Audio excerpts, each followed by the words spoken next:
Okay, so I think we'll go ahead and start. So welcome back. It's been a long time.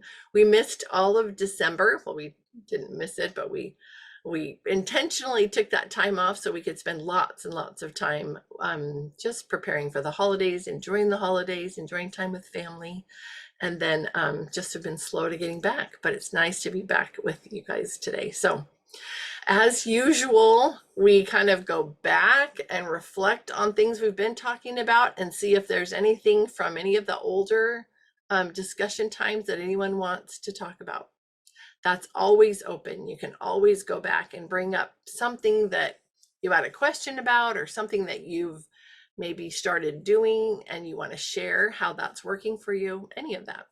And the other thing is, and I hope you have seen it now. I hope you can tell that when we come together, it really is a group discussion. And so if you come and you have something on your heart that you want to share or something you want to even teach the rest of us, by your example, your experience with that thing, that we're open to that. This is a discussion group for all of us and for wherever we're at in our journey. It's just so helpful. You can have people that are in the very beginning of their journey here. You can have people that are somewhere in the middle, and you can have people who are very experienced and they just come because they need to connect with other women and have that, the positivity that comes from making those connections and feeling that support, knowing that you're not alone. So all of those things we're open to this morning. So if there's someone that has something they want to share, please do that. And all of us, I'll just start out the year by saying that we don't mind the silence. It gives us time to think about things. So don't ever be afraid of that. I'm not worried about it. Yeah, Lindsay. There's a small group here today, huh? Mhm. I hadn't looked. Well, I drove my daughter out. She babysits on certain days of the week. So she was babysitting today, and my brother lives out in the foothills in our town. And I was driving out there, and it's been like this for a couple weeks, but it is so green. And I've just been marveling at how beautiful these green hills are, because most of the time, I mean, for like years at a time, we have brown hills. We don't get a lot of rain. We don't, it's really hot. Nothing can grow out there. And so, just a second. So I've been like enjoying the green, and today it hit me. It was like it didn't take much for those hills to turn green.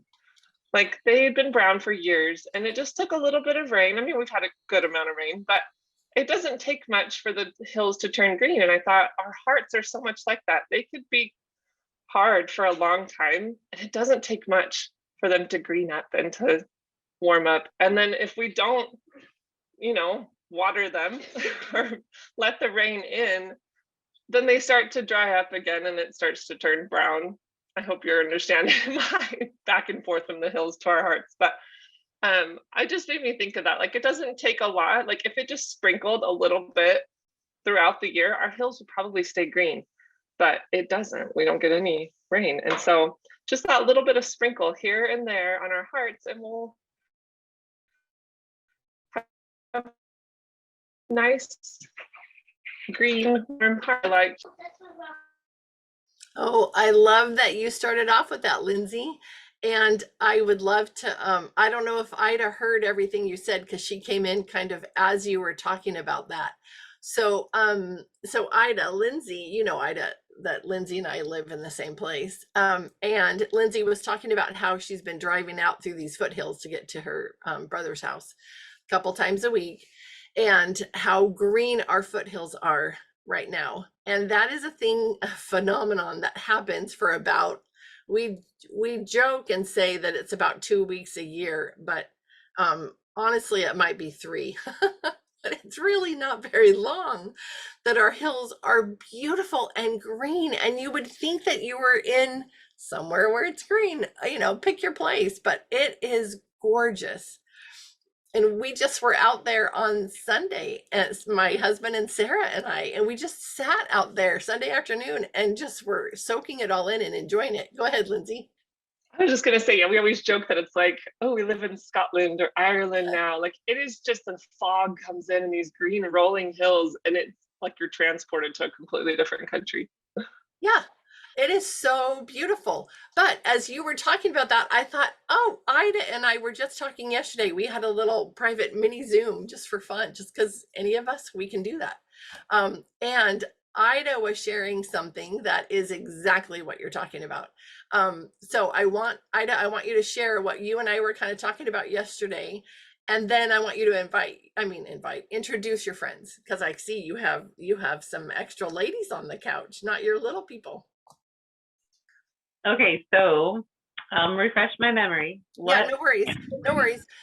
Just so Lindsay, I forgot I didn't finish telling you. So Lindsay was talking about how it doesn't take very much for those hills to be beautiful and green. Just this little bit of extra water, this little bit of nurturing, and those hills just green up and they're beautiful. And probably if we just had a little bit of sprinkling that happened throughout the year, our hills would probably stay green. And she was likening that to our heart, and how our hearts change and we change with that little bit of consistent nourishing. Yeah, so I was just like when we were talking yesterday, I was thinking about how um I a couple different things. But sometimes I feel like I get so consumed by like the fear and the worries, and I let that kind of come to the forefront more than it should. And then I like want to have like I feel like this need to like structure things and like have a curriculum or have these things that like have more order.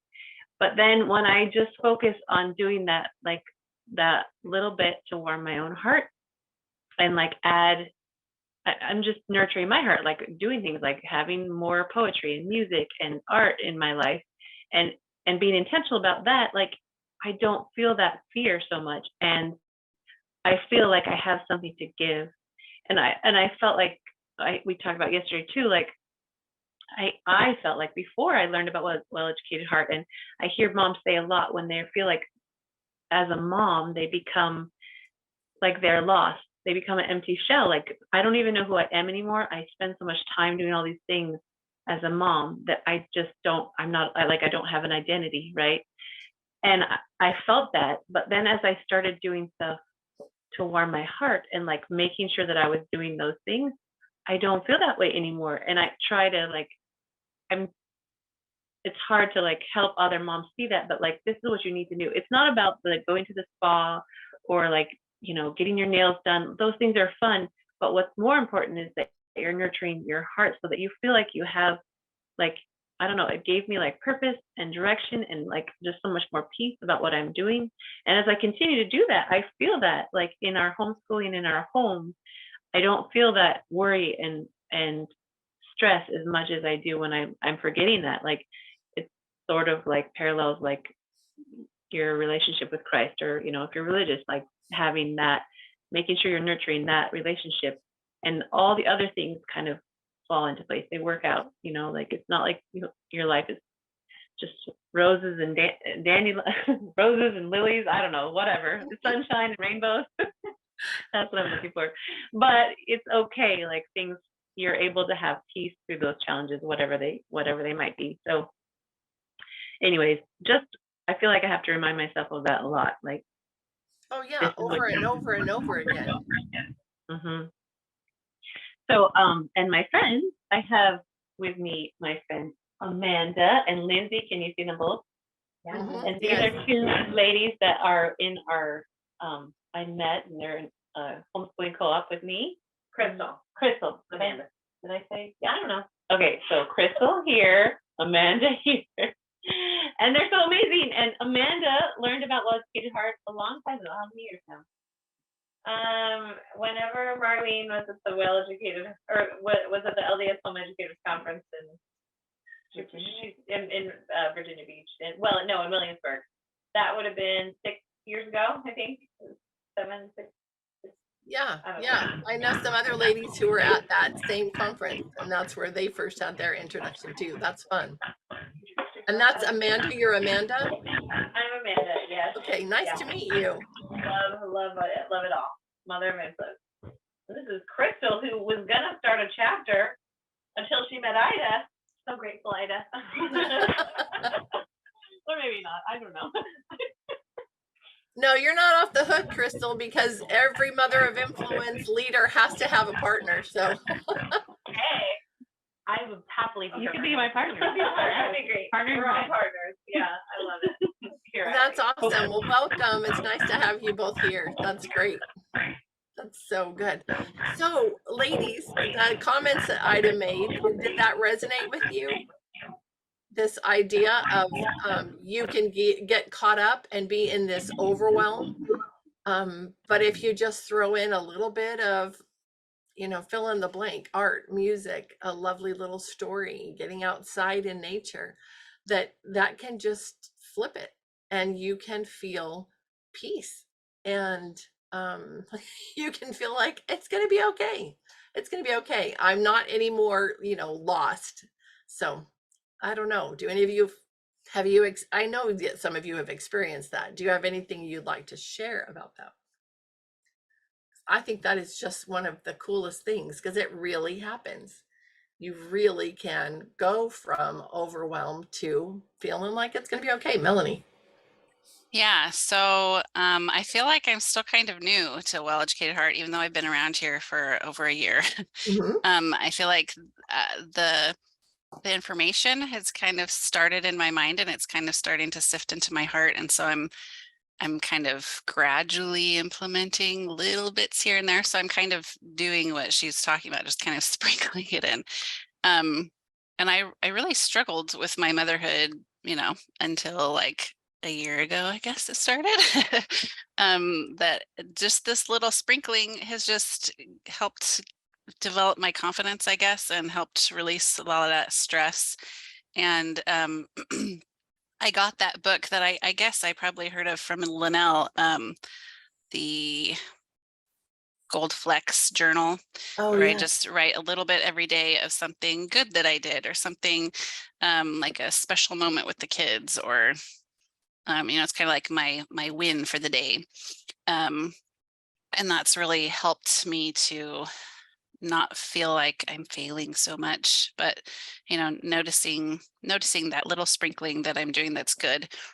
And one thing that I'm starting to feel is that now that I don't have that same level of stress, I've been kind of gradually implementing things for myself, but I haven't been implementing very much more with my kids.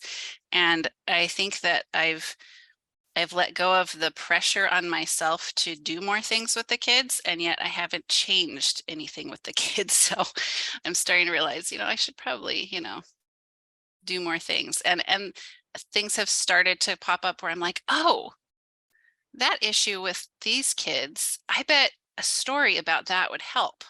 Or I bet this time in nature would help with this issue. So I'm like starting to connect the dots in my family, which has been exciting. And that's just part of my process right now.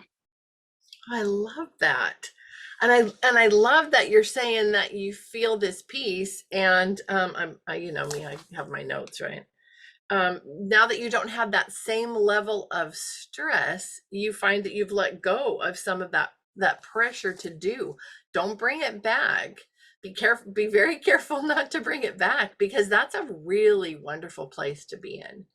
And to let, just like what you said, what followed that, what you said about just, you have an idea that, oh, a story would probably help with that, or getting out in nature would be a good thing to do, in response to that. When you have this, when you get into this place of calm, this place where, like you said, where you don't have that same level of stress, you're open to receiving more of that inspiration, more of those good feelings about and ideas about things that you could do. And it is such a natural and easy thing. And then I can act from inspiration rather than acting from stress. Yes, right.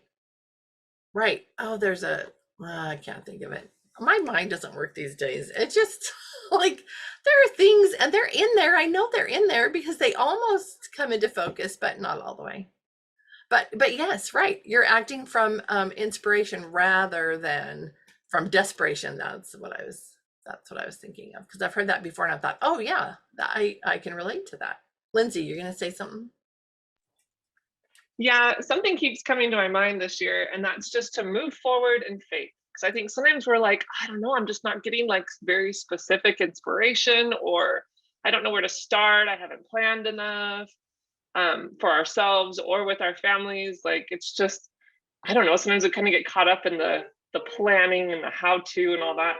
And I've kind of just, I felt impressed this year to just move forward in faith. Like it may not be the right book to pick up, but just read it and you'll know pretty soon if it's like, oh, this is, yep, this is where we were supposed to be, or this isn't really working. And that's okay. Like you just have to do something and give the spirit something to work with. And I'm talking to myself here. I'm not just like preaching that I know it all or anything, but I just keep telling myself these things. Like I just have to do something, because a lot of times I'll just kind of wait until things just happen organically or something. I get stuck in these little ruts, but yeah, and it's been really fun. So we've just been picking up books we feel impressed to read, and it's amazing where it can lead you. One small little picture book, the conversations, and then the next thing you want to go to from there. It's just it's really fun once you just take that first step forward and just try something.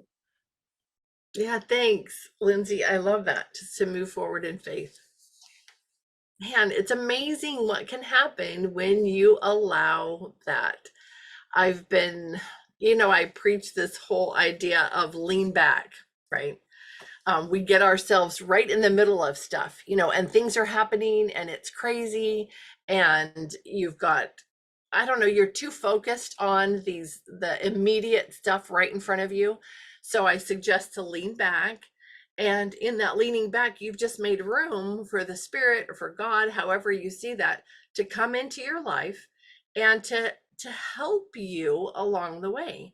When you're right up here, right in the middle of it, and so worried about it and affected by it and upset and tight and tense and all of that, you're not listening to any of that. You're not feeling any of that.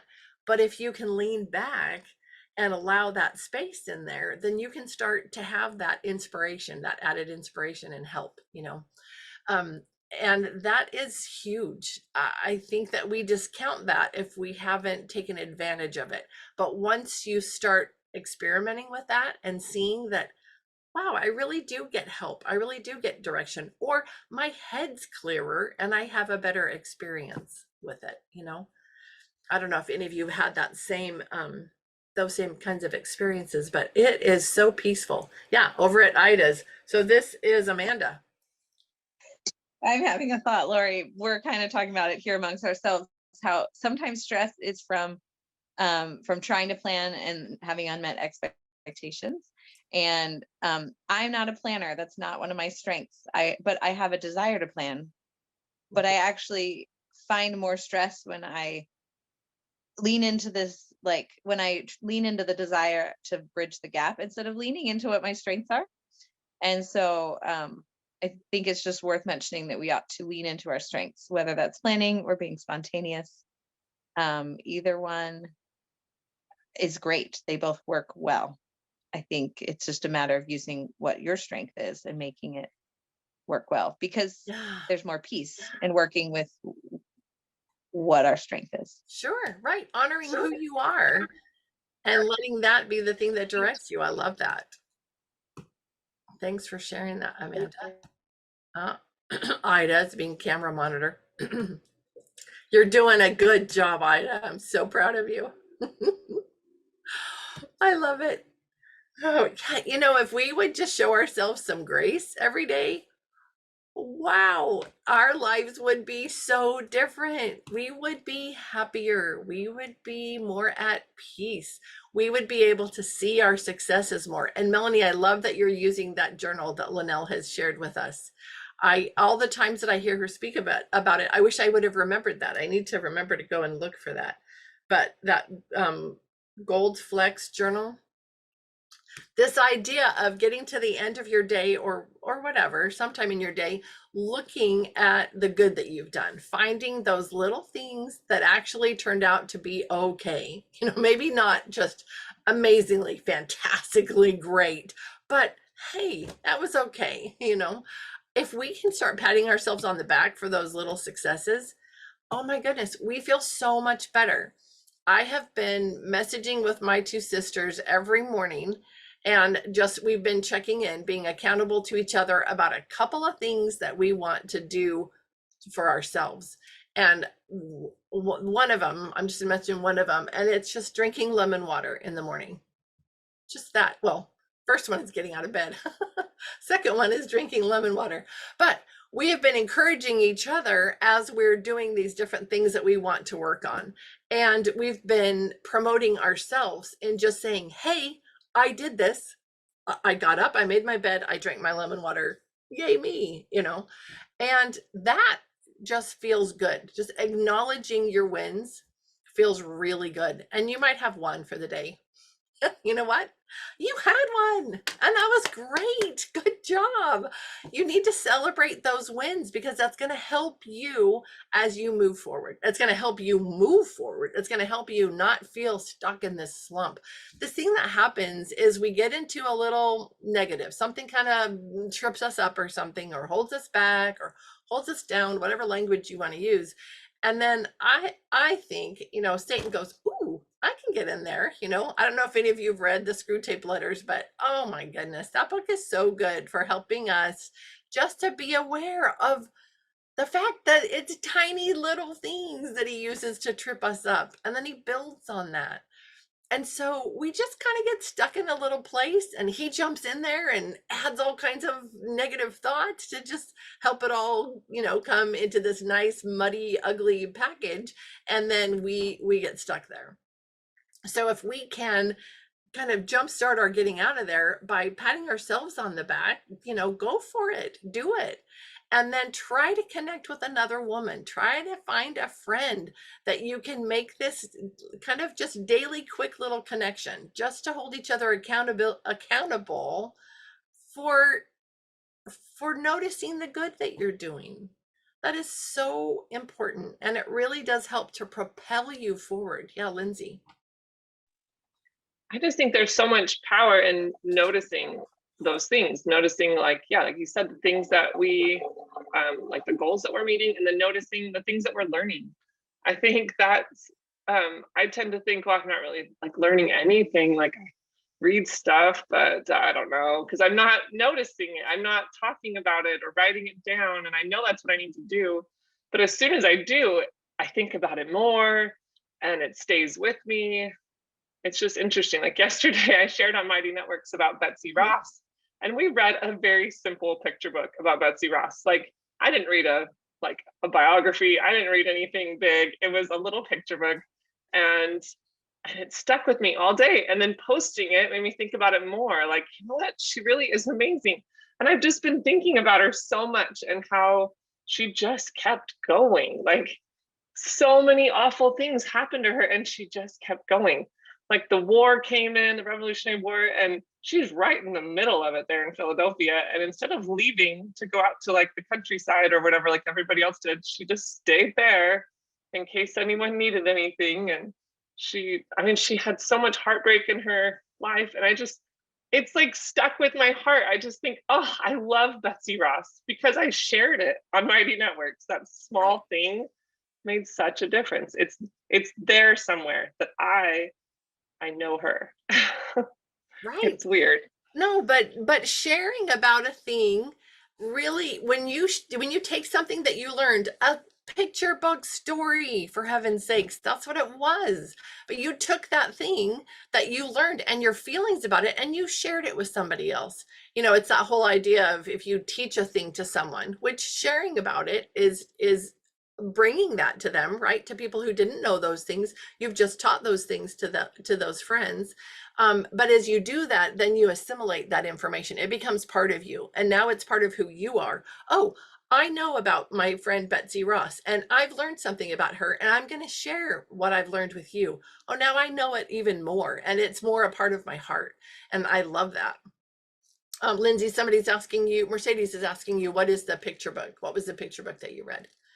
So, but anyway, there's so much value to making that connection and sharing it. That's what Mothers of Influence is about, is having another person. Just you and another person is all it takes. If you want to add a few more, then great. Oh, there we go. Betsy Ross by Alexandra Wallner. Okay, awesome.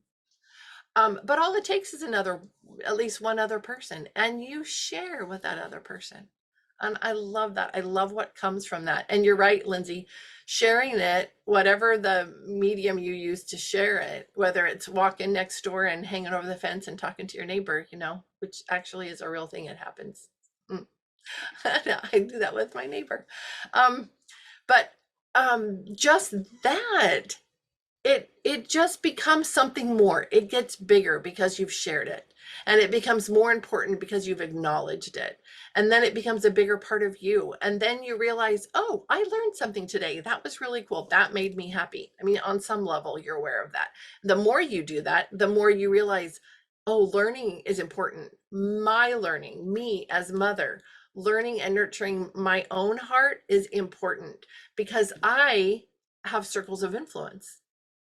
Maybe it's my children. Maybe my children are gone, which is my situation.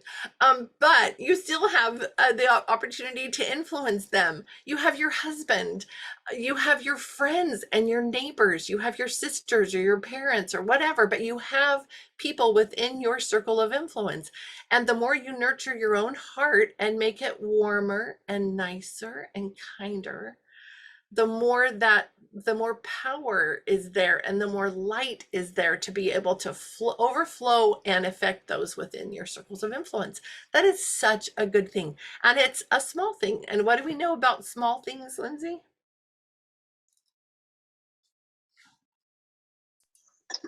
Great things are brought to pass. A small Yeah. and simple thing. Yeah. My favorite scripture. Favorite child is me. Where's your Did you favorite hear my child? son? Because then her favorite child is me. That's Oh, Lincoln. Lincoln. I knew that was Lincoln, but of course you are Lincoln, you and the 3 other siblings. I love it. And Ida, what scripture did you run across just yesterday? Yeah. The same one. And I was like, hey, I just read that like yesterday. And I told my kids, you should underline this. This is a good one. That's been our memory verse for, I don't know, 5 months. Nice. I love it. I love it. And it is powerful. And once you realize that, oh my goodness, you start seeing it all over the place in your life, in the lives of the people that you love, and you see the power that comes from small and simple things. I love that. Is that Jimmy? Hey, can I share? So I'm really new to this group. I just learned about Well Educated Heart in October of last year. So this is the first one I've been on, but I've watched some of the recordings, and just the small and simple things. I shared that with my kids last week. It's kind of the beginning of the new year, and said, okay, we're going to start working on habits, because I'm like, we have not done really good at teaching them habits. And so the last night we didn't get the dishes all the way done, but since Monday, the January 2nd to last night, we got the dishes done every day after dinner, which is a big accomplishment, because having a messy kitchen was starting to make me an unhappy mom and unhappy person. And so, and having them realize, oh, if we do it every day, it only takes like 5 minutes. I think the other day, my daughter took her like 2 minutes to put the dishes in the dishwasher, because like I rinse them and then my kids put them in the dishwasher, and she was like, what, I'm already done? I'm like, yeah, there weren't many dishes. So just, doing the little things every day. So we have these daily cleaning goals that I've been trying to do for like over a year or 2. And I decided to change it to a daily home blessing. And so we haven't done it very good this week, but last week we did it, I think Monday through Friday, and it just made a huge difference. I was like, oh, I can concentrate on reading stories because the house is, doesn't have toys everywhere. And they were learning, oh, if I put a toy away, I can still get it out the next day. Because I think they had this philosophy of, well, if I put it away, I can't ever get it out again. I'm like, no, we just put it away for tonight and then we can get them out again tomorrow. And so it's been really helpful. And I also want to say thank you for this book. It was mentioned in one of the previous meetings here. And so I'm like, that's what I'm getting for Christmas. So I got it for Christmas, and I think I've read most of the chapters just sporadically here and there, and shared some with my husband. I'm like, I love this. It validates me as a mom. It's one of the biggest things. Oh, I love, and especially in a world that you don't hear about the validation of mothers. I mean, mothers aren't validated very openly in the media that comes at you, even though I think our world is filled with those who understand how important mothers are. But thanks for sharing that. I love that book. And thank you for sharing about your small wins. I love that. And you are right. Through those small and simple things, you and your family will experience these great blessings. I love that. Oh, can I add to that? So Yeah. when I was presenting it to them, I said, just think of how well our house will be, at the end of March, if we do these things every day. I'm still working. It hasn't migrated to their room yet. We have all 3 kids in 1 bedroom, because there's only 2 bedrooms upstairs and no one wants to be downstairs. And so, I hope to start migrating these daily home blessing routines that we do to their room. So I'm just, I just said, here's the vision in March. And past March, but just think of how well organized, or how well our family will flow, I guess, in March, when by learning these things every day, or doing these things every day. Yeah. Oh, I love it. I love it. And I love that you called it daily home blessings. I think that our words make a big difference, and we can make things feel so much more positive by the way that we address the things and our attitude about it. That's something our kids can really feel too. Yeah, I got the idea from another book I'd read about, like, she called it a weekly home blessing. I'm like, well, we got to do the daily things, because if we just do the weekly cleaning, It's too big. It doesn't make sense. Yeah. I love that. And Melanie, you were going to share something. I was just going to add a thought about the wording. When my kids complain about dishes, that's the one chore that everybody in my house hates doing the most. And they'll complain about how I don't like chores. And part of me wants to say, and I've occasionally said, well, nobody likes doing chores, but it needs to happen. And then it makes us all feel better. And doesn't it feel so good, blah, blah, blah. But like a week or so ago, my littlest, my 6-year-old, was complaining about doing the dishes. And I started to say that, and I was like, oh, you know what? I know somebody that does like doing the dishes, because my mother-in-law actually, when she gets frazzled and upset and uptight and whatever, she goes to wash dishes, and it's soothing and calming for her. And so I shared that with my daughter and talked about how, and I had to explain what soothing meant, and, why would she need to be calmed down? And do you know how you feel like this? And wouldn't it feel nice to just have something, calming to do?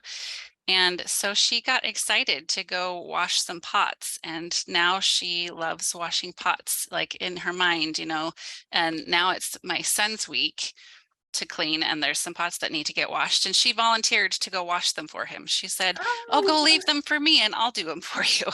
Like, okay, well, that works. Yeah, I love that. But it was the way that you presented it. And even I think I was thinking while you were talking, that you taking the time to talk with her about this and to share a story, and then it has this family connection. That's huge. And then even explaining the word soothing and using a new and a good feel good kind of a word, all of those things were part of this package that you gifted to your daughter, and helping her to have a different approach to that. So I love that, Melanie. That is so good. And it's bubbles and warm water. How can you not like that? I don't know. I like it. I love it. It just makes me feel good to stick my hands in the warm water. So I don't know. I don't know. It's a little mini, it's a bubble bath for your dishes, right? So, I don't know, that can prolong the dishwashing sometimes, but it can also make it more fun. I love in the older stories how mother would talk about the different things that they did and make it seem like this appealing thing that you wanted to do. And I try to think about that. I wish that I had thought about that more as a mom, but I can share that idea with you. And you moms can maybe take that to your children, but I just love that. Also, I was thinking about Melissa McCarty and her gift that she gave to us when she talked to us about mothers and about our jobs and how our jobs give us the time to be able to be with our children and teach our children. Does anybody remember that, to be able to share that so it's not just me talking?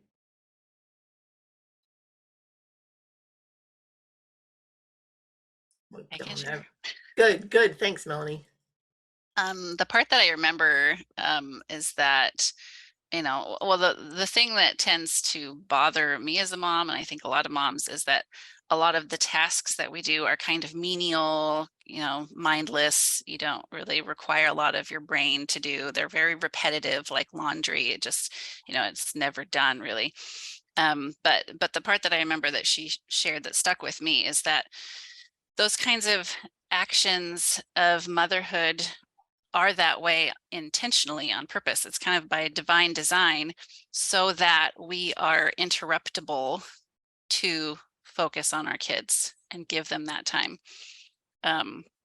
So rather than thinking of it as an annoyance to be interrupted, it's a nice mental switch to think of it as, no, this is why I have these kinds of jobs that I do. I can be interrupted. I'm meant to be interrupted so that I can give you attention right now. So Exactly. Thank you. You did it so much more beautifully than I would have been able to do that. I appreciate that, Melanie. I love that. Ever since we've learned that, I've thought, what a gift. That is a gift I want to give to every mother. This concept of, by divine design. I love that you said that, Melanie, that those mundane seeming tasks of motherhood, the things that we do over and over and over again, that those are tasks that are interruptible, because we are mothers, because we need to be able to be interrupted so that we can talk with our children and teach our children and help our children. So Mary asked where that came from. Does anyone remember where that came from? I think it's so interesting, the book that it came from, because it's not what you would think necessarily. Anybody remember that? Yes, Melanie. Yeah, it's a book about textiles. And in our Facebook group, so we have a Facebook group, Mary, that is Teach Our Own Hearts. That's just us. And if you want, message me and I can add you to that, or I can find it and give you that the link to that. You just have to remind me. I forget, but if you remind me, I'll do it. But it was a book about textiles, and it just talked about motherhood or homemaking, and the fact that our tasks are interruptible. And it was such a beautiful thought. I loved it. So look at this. You can pick up a variety of different books, different materials, and find beautiful, good, important lessons. Yeah, Mary. Well, yeah, that's well, the reason I wanted to know the reference to that quote is because I don't like being interrupted. I'm like, I just want to get this task done and go to the next thing. And Right. so to have that change of, oh, okay, we're meant to be interrupted. Like, I do bookkeeping for my husband's business, and when I'm on that track, I'm like, don't interrupt me until I'm done. Right. But it's, I guess that's not really a motherhood task, but it's just one I've taken on for his business. Yes. But it was good to know that, okay, it's okay to be interrupted and I can get back to it. I guess I don't like, because you have papers everywhere because I'm logging receipts and stuff, and I'm like, Sure. I just want to get it done so I can file that away and not think about it for a while. But that's good to know. No, and our perception or our perspective makes such a difference. But how wonderful that we can take a thing that we thought was a negative and make it a positive, because we can see something beautiful in it. And I think there's a good chance that most of life is like that. that you could take it. And if, especially if you're having a hard time with it, just take it to a cheerful person and say, help me. I don't know how to see this in a positive way. All I can see is a negative. Can you help me see the positive? And usually you can find somebody that can do that and help you put that more positive spin on it. So Lindsay and I do that for each other. If we have a thing that we're just feeling overwhelmed by, we'll share it with the other one, and the other one will it's almost irritating at times that the other person will be so positive.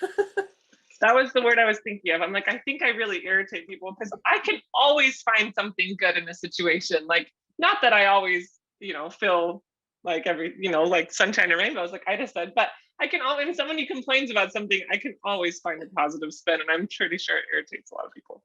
But if you need that, I'm here for you. Yeah, she is really good at that. She'll just tell you why it's great. Actually, that's great because, and I'm thinking, I just want to feel miserable about it for a second. Will you stop being so positive? Come on. But it's so good. I know that I can get that from her, and I love it. So I love that about you, Lindsay. Okay. Anybody else? Thoughts? Things you want to share? We've got just about 10-ish more minutes. So, which is a lot. We can get a lot shared in 10-ish minutes.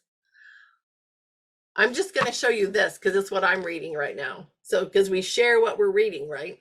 We share the things that we're doing. I've never been in this book. It's just sat on my shelf and I love it. Okay, hold on. Ida, what is it? Oh, hold on. Oh, this is not Ida's book. I knew you're gonna It's Crystal's book.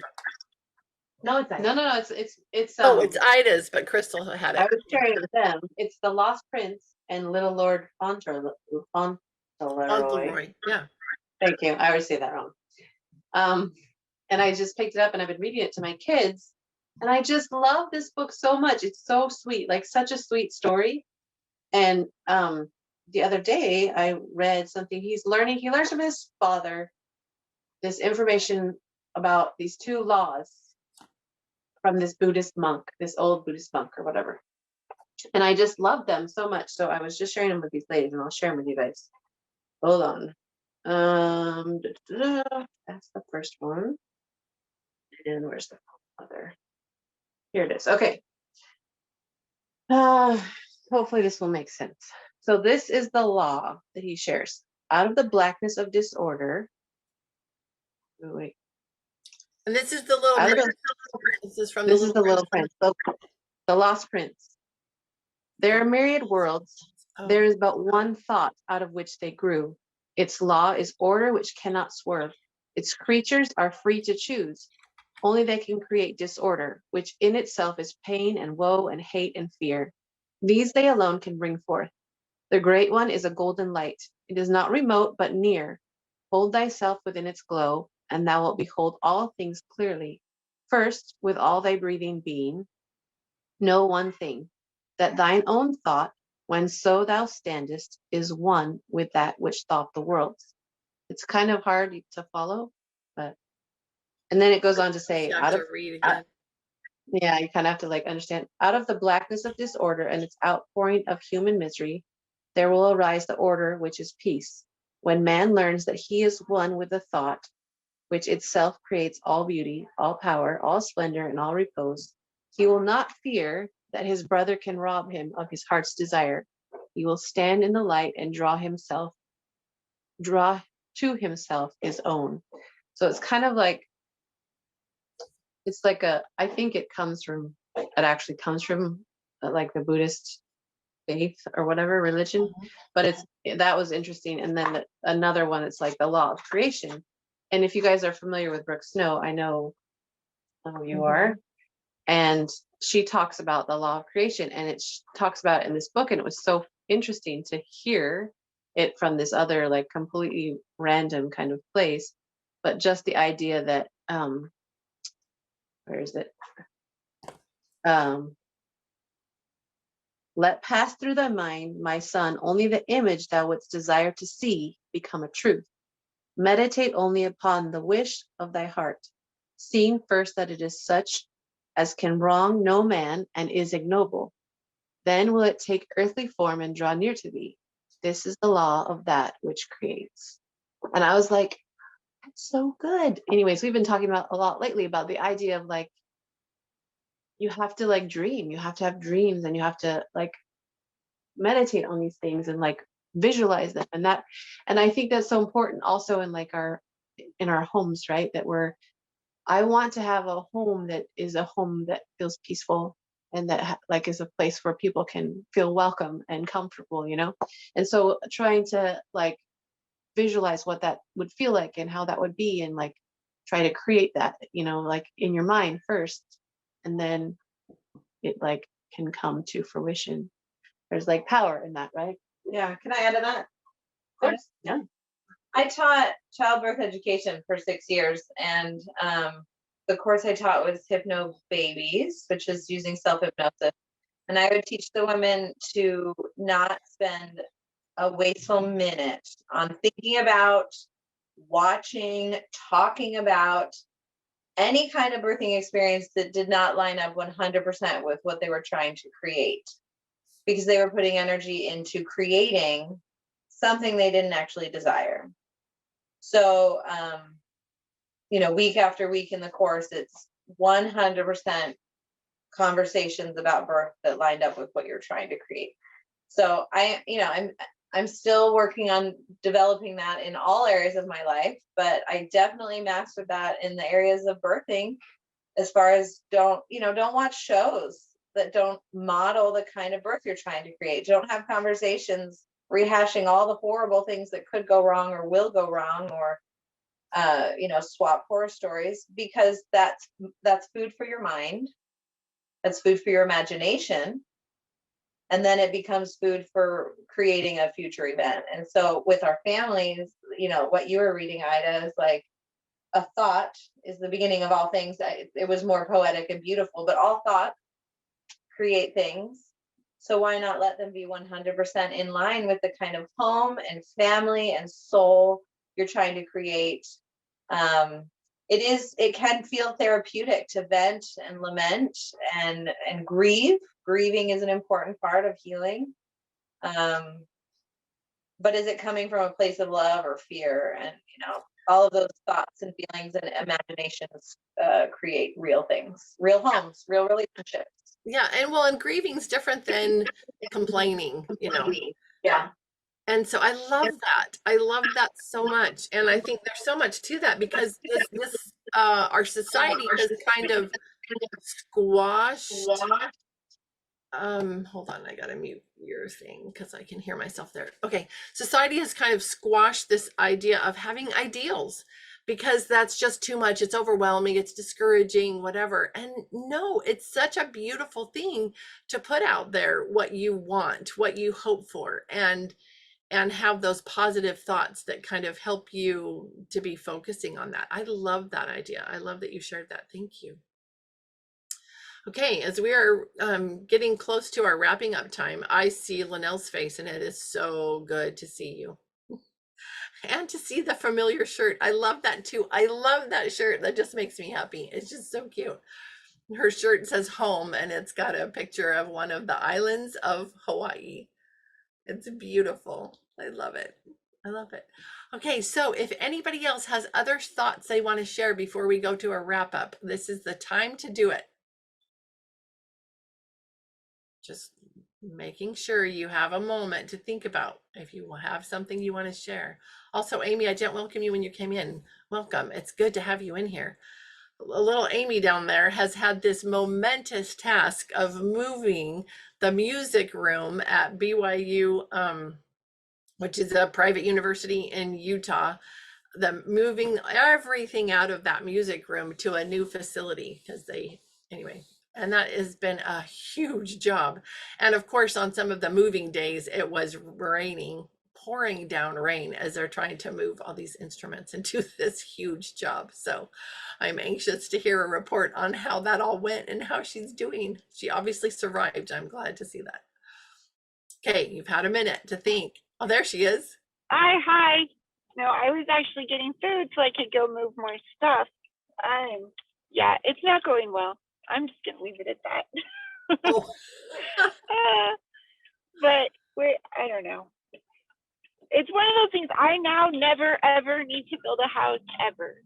We'll just put it that way. Like, just the coordination between builders and the plan to move and all that kind of stuff has been a mess.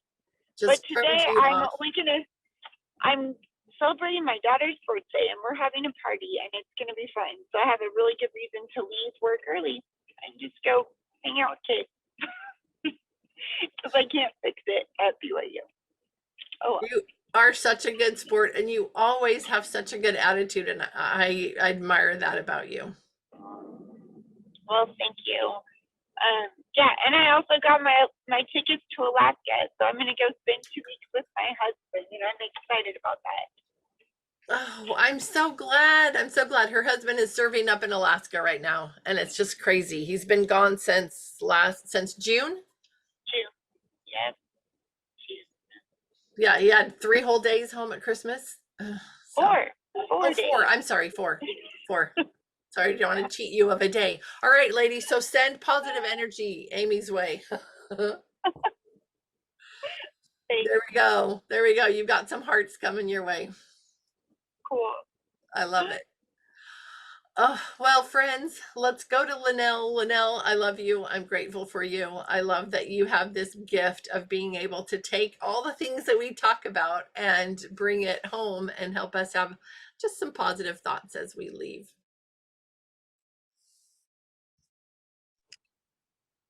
Happy New Year to everyone. It's great to be back. And I wanted to say welcome to our new friends. I always enjoy hearing new friends who participate and to share a little bit about themselves. So thanks for sharing, and I hope you felt welcomed and come back. I have been in a jump rope challenge, 10-minute jump rope every day with some family members. And it sounds pretty simple. It's tiring. If you don't know the jump rope, it's hard and you get tired or you trip and it's not easy. But what has been so helpful is to have an accountability group, because every day we check in and send a picture and share our ups and downs. And that alone has made a big difference in whether or not I do it that day. One night I dropped my phone on my big toe and it hurt so bad. So bad. And you can't jump very well with your big toe hurting. So I really didn't want to. Another night I went to bed really late and so I didn't want to, but knowing that I had that accountability group made such a big difference. And so I think our Mothers of Influence circle here kind of does that for us, where we are going to meet together and we're going to share what we're learning. And so what have I been learning and am I learning anything? And so every Friday I always reflect on the week and what I've learned, what I've read with my children, what I have done to nurture my own heart. And so I just want to share a poem about what we've been talking about. It's from the My Book of Delights, book 5 this month, and it's called That's the Way by Ella Wheeler Wilcox. Just a little every day, that's the way. Seeds in darkness swell and grow, tiny blades push through the snow. Never any flower of May leaps to blossom in a burst. Slowly, slowly at the first, that's the way. Just a little every day. Just a little every day, that's the way. Children learn to read and write bit by bit and mite by mite. Never anyone, I say, leaps to knowledge and its power. Slowly, slowly, hour by hour, that's the way. Just a little every day. And so with my jump roping, it's been, I don't know, maybe 10 days, 11 days, and just a little bit every day, just 10 minutes has made a big difference. And now I can do consecutive jumps and I can do more than 100 jumps, whereas before I was tripping after 20. Just a little bit every day makes such a big difference, whether it's jump roping or meeting with our mother of influence circles or nurturing our own hearts. Whatever it is that we want to work on, whatever goals we have, whatever difference we want to make, just a little bit every day makes a big difference. I love it. I love it. And I love that you brought a poem into it. And that's lovely. I hope that you moms are taking time for yourselves to be in my Book of Delights. It's such a charming little book. It's so sweet and it's beautiful, and there's so much goodness in it. I just love it. And then I referenced something in the gardening, the Stories of Gardening book that goes a little bit kind of along with Linnell's poem. It's one chapter out of this sweet little book that's in here. There are 2 books in here, Mary's Garden and How It Grew, and When Mother Lets Us Garden.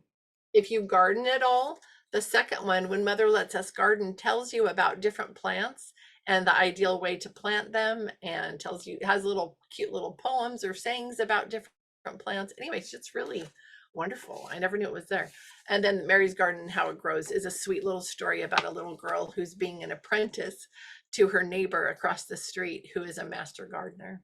And it's very, very sweet. I love being here with you. I hope that you had a good experience today. I hope I echo what Linnell said about welcoming those of you who are new. We really enjoy having new people join us and having us grow, our little group grow. We're a safe place to come, a warm place to come, and you can come and share what you're learning or just soak up what other moms are experiencing and sharing. So I hope you come back. We're going to meet every Friday as much as we can for this next year. The month of April, I'm going to be welcoming a new baby, and I'll be up in Idaho, but I think I'll still be able to keep it going. If not, I'll pick, whoever of you volunteers to host for that Friday. I'm always grateful that there are some of you who are willing to do that. So if any of you feel like, yeah, I want to do that, I want to be on your list of possible subs for times when I'm not here, please message me and let me know that, because it's great to be able to have that backup. But again, thanks for being here. Thanks for being part of my life and part of each other's circle of support, because that is so important to know that you're not alone out there. And I feel the need to share with you again this lovely little picture. Most of you who've been here for a while know about this and are familiar with it. Oh, well, let's see. But it's a picture that a friend of Lindsay and mine painted for Lindsay. I found this quote online years ago and shared it with Lindsay, and we both just loved it. And then she shared it with this other friend and asked her if she could do a painting of it. But the painting is of these little houses, each of them with light shining out of the windows. And each of those homes, it represents one of you.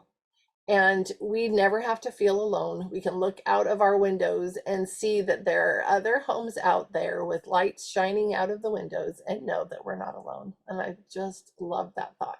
So you can carry that with you and carry the good feelings that you feel when you get to share what you've learned with other moms, and go out and be a light to those that are around you. And remember that just a little bit of rain falling on our hills can make them green and beautiful, and seriously make us wonder if we're in Ireland or Scotland or somewhere, not Bakersfield, California. And so just that little bit of nurturing and nourishing can really make a big difference. So thanks for being here. Bye-bye.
you.